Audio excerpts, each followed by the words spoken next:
Hello everyone, this is Suman Parashar and you are watching my channel Maths से।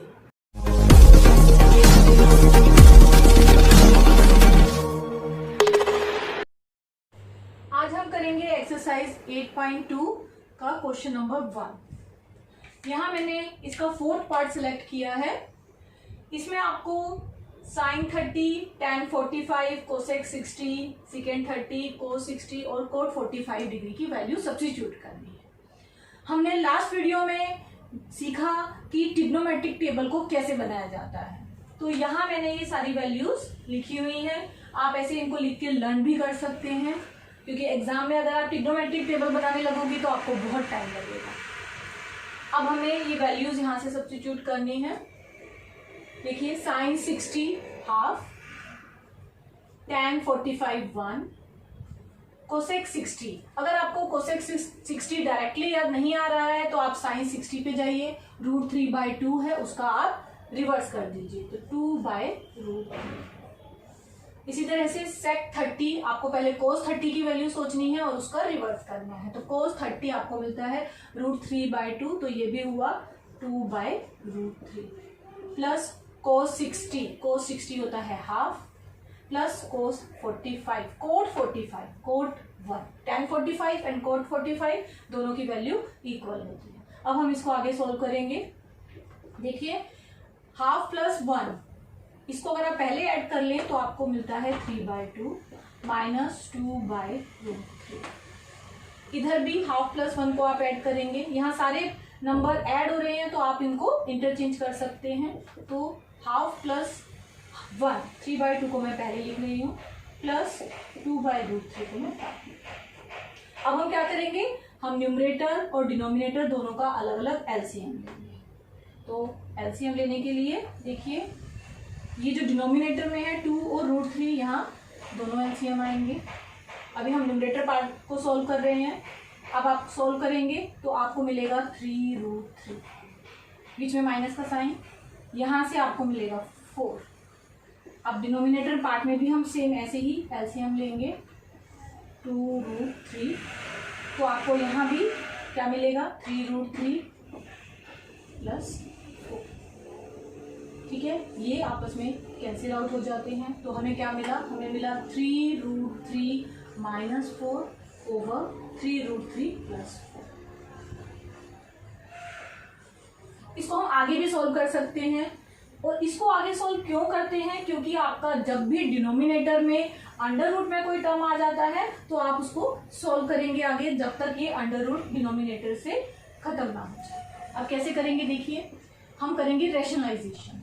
Rationalisation के लिए हम जो डिनोमिनेटर का साइन होता है उससे अपोजिट साइन से मल्टीप्लाई और डिवाइड करते हैं। डिनोमिनेटर में बीच का साइन प्लस का है तो इसका opposite sign means minus sign आपको रखना है। उसी सेम से आप मल्टीप्लाई करेंगे और सेम ही से आप डिवाइड करेंगे, तो इसको हम बोलते हैं रैशनलाइजेशन। नेक्स्ट स्टेप में देखिए, यहाँ आपको देखिए अगर हम इसको देखें तो ये a minus b means a minus b का होल स्क्वायर आइडेंटिटी से हम इसको सॉल्व कर सकते हैं। देखिए मैं इसको ऐसे लिख रही हूँ 3√3 माइनस 4 का होल स्क्वायर। अगर आप डिनोमिनेटर में ध्यान दें तो यहाँ पे a प्लस बी और a माइनस बी की आइडेंटिटी लगेगी, तो आपको ये आइडेंटिटी यहाँ पे यूज करनी है इसको सोल्व करने के लिए। तो न्यूमरेटर पे लग रही है a माइनस बी की आइडेंटिटी, और वो अगर आपको याद है तो कैसे खोलते हैं हम, a² plus b² minus 2ab। तो उससे हम ओपन करेंगे, a² निकालेंगे तो आपको मिलेगा 27, b² means 16 minus 2ab, 2 into 3 into 4, तो आपको क्या मिला 24√3। इसी तरह से डिनोमिनेटर में आप दूसरी आइडेंटिटी यूज करेंगे a plus b, a minus b, वो होती है a² माइनस b²। अब यहाँ पे हम इन दोनों को ऐड कर लेंगे तो यहाँ पे आपको क्या मिलेगा 43 और यहाँ 24√3। डिनोमिनेटर में 27 माइनस में 60, तो आपको क्या मिला 43 माइनस 24√3 डिवाइडेड बाय 11। अब आपका डिनोमिनेटर अंडर रूट में नहीं है, तो ये आपका फाइनल आंसर होगा। अब मैंने लिया है एक दूसरा पार्ट, क्वेश्चन नंबर 1 का 5th पार्ट। इस पार्ट में cos square 60, second square 60, ten square 45, sine square 30 और कोस स्क्वायर 30 हमें चाहिए। तो जब स्क्वायर्स करने हो तो हम कैसे करते हैं? सबसे पहले है 5 कोस स्क्वायर 60। कोस 60 आपका हाफ होता है, तो आपको उसका स्क्वायर करना है क्योंकि हमें कोस स्क्वायर 60 चाहिए। प्लस इसी तरह से सेक स्क्वायर 30। सेक 30 2/√3 होता है, बट यहाँ भी हमें उसका स्क्वायर चाहिए, तो आप स्क्वायर करेंगे। tan 45 1 होता है, 1 का स्क्वायर 1 रहेगा। साइन स्क्वायर 30 हाफ का स्क्वायर करना है। इसी तरह से कोस स्क्वायर 30, कोस 30 √3/2 होता है, यहाँ भी स्क्वायर लेना है। मीन्स जब भी आपको ट्रिग्नोमेट्रिक में स्क्वायर दिया गया हो तो आपको वैल्यूज के ऊपर स्क्वायर लेना है। अब इसको सिंप्लीफाई करेंगे तो यहाँ पे आएगा 5/4 प्लस यहाँ आपको मिलेगा 4/√3 का 3 और यहाँ 1 का स्क्वायर 1, नीचे 1/2 का स्क्वायर 1/4 और यहाँ √3/2 का स्क्वायर 3/4। हम इसको और थोड़ा सिंप्लीफाई कर लेते हैं तो ये आएगा 5/4 प्लस 16/3 माइनस में 1 और डिनोमिनेटर में आपको मिला 4/4 और वो हो जाता है 1। तो हमारे पास सिर्फ न्यूमरेटर पार्ट रह जाता है जो है 5/4 प्लस 16/3 माइनस में 1। अब हमें इसको सिंप्लीफाई करना है।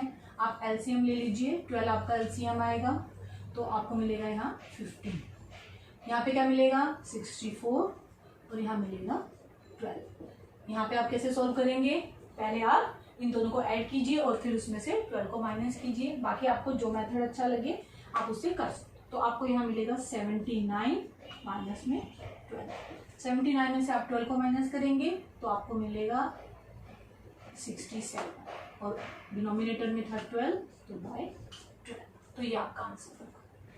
यहाँ मैंने एक और क्वेश्चन लिया है इसी एक्सरसाइज का, क्वेश्चन नंबर 3। तो आइए इसको सॉल्व करते हैं।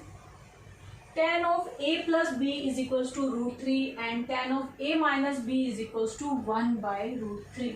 ये आपको दिया गया है और आपको निकालना है a एंड b। ये आपको कंडीशन दी गई है कि a प्लस b का सम 0 और 90 डिग्री के बीच में है और a b से बड़ा है। तो इसको करने के लिए आपको ट्रिग्नोमेट्रिक टेबल से tan की सारी वैल्यूज देखनी है। देखिए यहाँ मैंने लिखी हुई है tan 0, tan 30, 45, 60 और 90। तो यहाँ देखिए इन वैल्यूज की हेल्प से हम इसको कैसे सॉल्व करते हैं। सबसे पहले आप tan a प्लस b जो आपको गिवन है वो लिखेंगे इक्वल्स टू √3। अब आप देखेंगे √3 आपकी टेबल में tan की कौन सी वैल्यू है?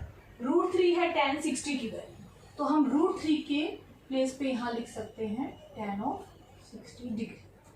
मीन्स आपको मिला tan of a plus b is equals to tan of 60 degree. Means हमने √3 को रिप्लेस कर दिया tan ऑफ 60 डिग्री से।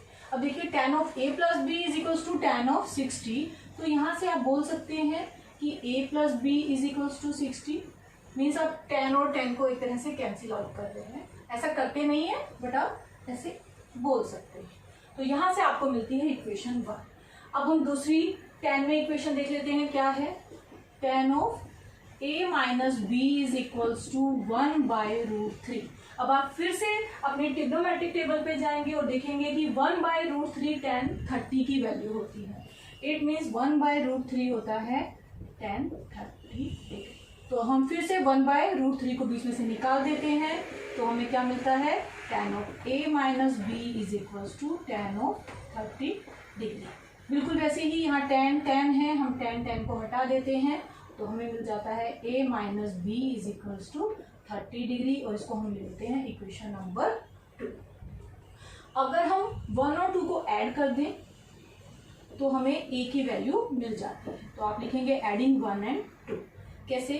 देखिए लेफ्ट में लेफ्ट को ऐड करेंगे और राइट में राइट साइड को ऐड करेंगे। तो यहाँ लेफ्ट में लेफ्ट को ऐड किया और राइट साइड मतलब 60 को 30 में ऐड किया।